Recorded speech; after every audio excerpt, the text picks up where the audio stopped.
हम ऐसे निर्लज्ज नहीं हो सकते कि हम पर आरोप लगे और हम संवैधानिक पद पर रहें।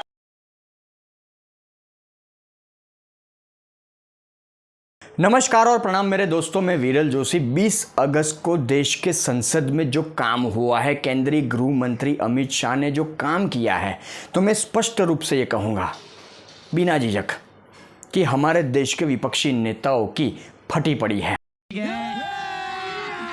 अभी मजा आएगा ना भिड़ो कि केंद्रीय गृह मंत्री अमित शाह ने 20 अगस्त को देश की संसद में कुछ बिल पेश किए कि संविधान विधेयक 2025, केंद्र शासित प्रदेश सरकार संशोधन विधेयक 2025 और जम्मू कश्मीर पुनः गठन संशोधन विधेयक 2025। अब ये जो बिल संसद में पेश किए गए तो देश की राजनीति में नैतिकता और पारदर्शिता ये मूल उद्देश्य है। अब केंद्रीय गृह मंत्री अमित शाह ने देश की संसद में जो बिल पेश किए उसमें एक बिल था ऑनलाइन गेम्स के ऊपर कि अब पैसा लगाकर ऑनलाइन गेम्स नहीं खेली जाएगी। मतलब इसके ऊपर अब प्रतिबंध लगेगा कि हमारे देश के युवाओं को ऐसी लत लगी थी कि इन एप्लीकेशनों पर, इन ऑनलाइन गेम्स के चक्कर में उनका दिमाग मतलब क्या कहे पूरी तरह से बौखला गया था। पागल हो चुके थे हमारे देश के युवा कि भाई 100 रुपया लगाओ तो हम करोड़ों रुपया जीत लेंगे।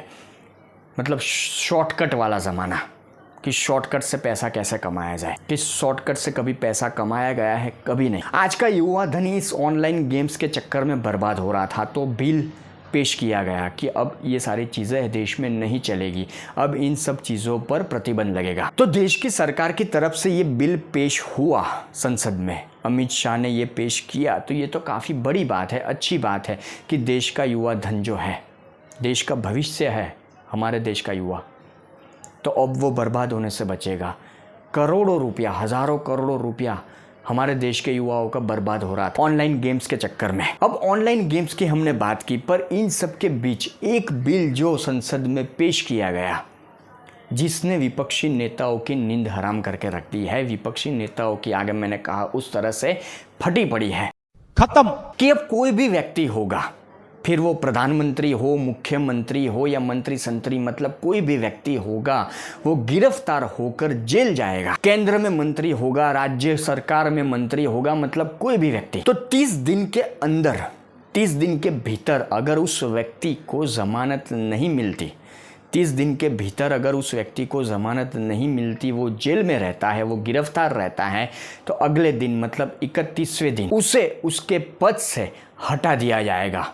आगे मैंने कहा उस तरह से फिर वो व्यक्ति प्रधानमंत्री क्यों ना हो, वो व्यक्ति मुख्यमंत्री क्यों ना हो, वो व्यक्ति केंद्र में या राज्य सरकार में मंत्री क्यों ना हो, पर अगर 31वें दिन तक वो बाहर नहीं आता, गिरफ्तारी से बाहर नहीं आता, तो उसका पद गया। केंद्रीय गृह मंत्री अमित शाह ने जब ये बिल देश की संसद में पेश किया, ये कहते हुए, उनकी बात गौर करने वाली थी, अच्छी बात थी, उनकी सोच अच्छी है कि देश में राजनीतिक भ्रष्टाचार के विरुद्ध मोदी सरकार की प्रतिबद्धता और जनता के आक्रोश को देखकर मैंने संसद में लोकसभा अध्यक्ष जी की सहमति से संवैधानिक संशोधन बिल पेश किया है, जिससे महत्वपूर्ण संवैधानिक पद जैसे प्रधानमंत्री, मुख्यमंत्री, केंद्र और राज्य सरकार के मंत्री जेल में रहते हुए सरकार नहीं चला पाएंगे। तो हमारे देश के विपक्षी नेताओं ने संसद में नारेबाजी की, हंगामा किया, कागज़ के टुकड़े अमित शाह की तरफ फेंके।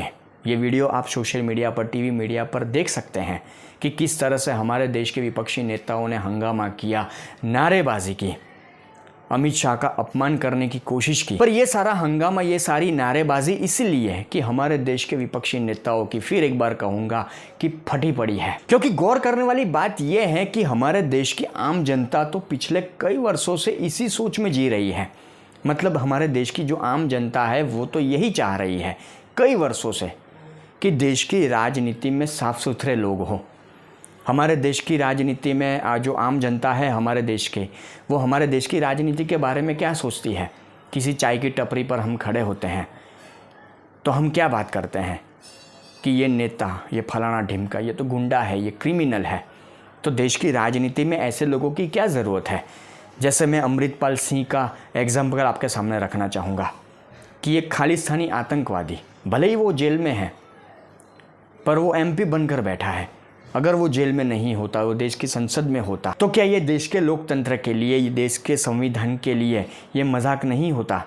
भले ही वो जीत कर आया है, जिसने भी उसको जिताया है, जिस भी जनता ने उसको जिताया है, पर वो है तो आतंकवादी, वो है तो इतना बड़ा क्रिमिनल। सालों पहले यूपी और बिहार में जो मंत्री रहते, मंत्री को छोड़िए मुख्यमंत्री रहते, जंगल राज वाले, उनको हमने देखा, देख रहे हैं किस तरह से उन्होंने अपनी सरकार चलाई, गुंडा राज, माफिया राज। आज इसी वजह से इतने सालों बाद भी बिहार और यूपी जैसे राज्य पिछड़े थे, कोई विकास वहाँ पर देखने को नहीं मिल रहा था। तो देश की जनता का जो मूड था, देश की जनता जो सोच रही थी, वही बिल, वही सोच केंद्रीय गृह मंत्री अमित शाह ने देश की संसद में पेश की। पर नारेबाजी करते हैं विपक्षी नेता, हंगामा करते हैं, उनकी फटी पड़ी है। अमित शाह ने जो बिल पेश किया उसमें कहीं ना कहीं केजरीवाल का जिक्र भी किया जाता है कि केजरीवाल जेल जाते हैं, फिर भी वो मुख्यमंत्री रहते हैं, जेल से सरकार चलाने की कोशिश करते हैं। जब वो बाहर आते हैं तब दिल्ली में इलेक्शन सामने होते हैं, चुनाव सामने होते हैं, तो अपनी घटिया राजनीति को चमकाने के लिए, लोगों का एक तरह से कहा जाए दिलासा प्राप्त करने के लिए, लोगों को इमोशनल ब्लैकमेल करने के लिए इस्तीफ़ा देते हैं, नौटंकी करते हैं। जब जेल जाते हैं तब कहाँ इस्तीफ़ा देते हैं?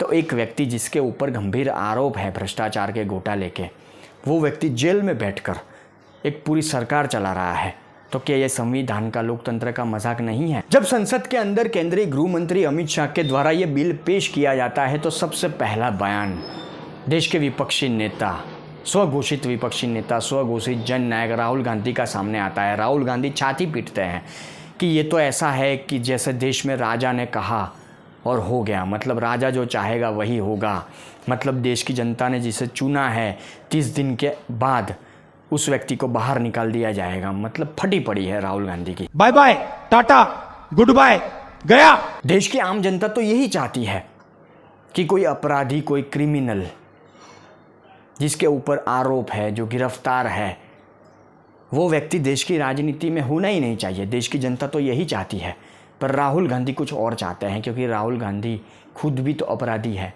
राहुल गांधी कितने मामलों में जमानत पर बाहर है, इसीलिए उनकी फटी पड़ी है। समाजवादी पार्टी के एक सांसद को भी सुना जाता है कि वो भी छाती पीट रहे हैं राहुल गांधी की तरह। समाजवादी पार्टी का इतिहास देख लीजिए, यूपी का माफिया राज, किस तरह से यूपी को बर्बाद किया है समाजवादी पार्टी ने अपने वक्त में, और आज ये लोग छाती पीट रहे हैं। फिर वही बात कि देश की आम जनता तो यही चाहती है कि हमारे आसपास का जो नेता है, जो मंत्री है, हमारा मुख्यमंत्री है, हमारा प्रधानमंत्री है, वो साफ सुथरी छवि वाला हो। ममता बनर्जी इमरजेंसी की बात करती है कि ये तो इमरजेंसी से भी खतरनाक है, ये तो हिटलर शाही है, मतलब ममता दीदी की भी फटी पड़ी है। पर गौर करने वाली बात है कि ये सिर्फ किसी नेता, मंत्री, प्रधानमंत्री, मुख्यमंत्री के लिए बिल नहीं है।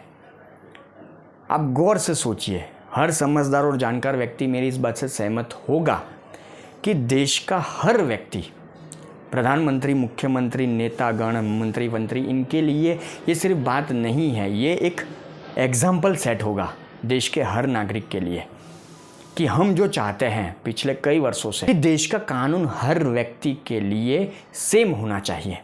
देश का कानून हर व्यक्ति के लिए सेम होना चाहिए कि आम जनता जो ये फरियाद करती है कि मंत्रियों के लिए, मुख्यमंत्री के लिए, प्रधानमंत्री के लिए देश का कानून अलग और आम जनता के लिए देश का कानून अलग, तो ये तो आम जनता और मंत्री, संतरी, प्रधानमंत्री, मुख्यमंत्री सबके लिए कानून व्यवस्था एक तरह से हो रही है कि सब कानून की नज़र में एक है। अगर आप गुनाह करेंगे, अगर आप अपराधी हैं, अगर आप जेल जाते हैं तो आपको सज़ा मिलेगी। आप ना मुख्यमंत्री रहेंगे, ना प्रधानमंत्री रहेंगे, ना मंत्री संतरी रहेंगे, तो ये तो अच्छी बात है। ये तो एक एग्जाम्पल सेट हो रहा है देश में। पर फिर वही बात कि विपक्षी नेताओं की फटी पड़ी है, इसीलिए क्योंकि देश में जितने भी विपक्षी नेता हैं 100 में से 90 ऐसे हैं जो अपराधी है, जो क्रिमिनल है, जो जमानत पर बाहर है।